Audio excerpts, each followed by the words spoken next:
12 वाजेपर्यंत आमच्या पाळण्याचा कार्यक्रम होतो, त्यानंतर सर्व महिला सुरक्षित घरी गेल्या म्हणून त्यात धोका येईल.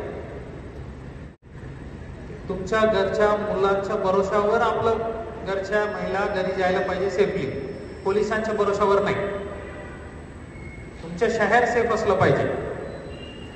माझं शहर पूर्ण गुंडा आहे पण पोलीस येऊन आम्हाला बंदोबस्त करणार, आम्हाला सुरक्षा देणार, असा नको.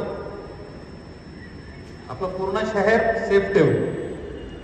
हे काय होत आहे, आज कोणाची फ्लेक्सी बॅनर दिसत आहे, ते बटन ना घालता त्यांचा फोटो लागलेला आहे, ते इंस्टाग्रामला ते फोटो टाकतात, रील टाकतात, ते बघून आमच्या घरचा मुलगा पण तेच करतात. त्यांना पण वाटत आहे मला पण लाईक पाहिजे, मला पण शेअर पाहिजे, मी पण करतो.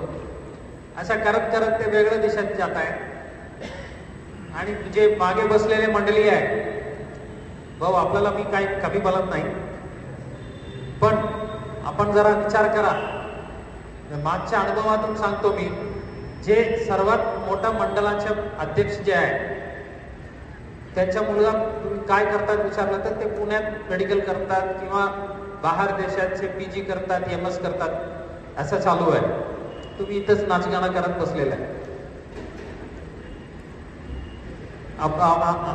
आपण काहीतरी व्हावे यावर लक्ष द्यावा.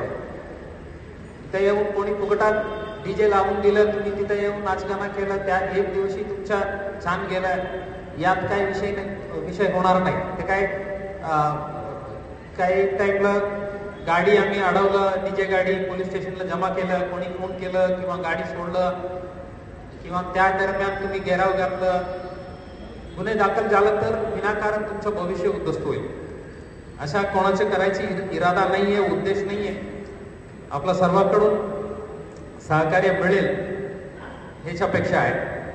आपण जे म्हटलेलं आहे, सर्व जे स्टेजेस काढायची म्हणून राष्ट्रामधून ते नक्की करू. इतर कुठलाही प्रायव्हेट पार्टीला, कुठलाही पक्ष असो, कोणाला स्टेज लावून द्यायची नाही. यांचे जे मध्यवर्ती मंडळचे जे आहेत त्यांचे एक राहील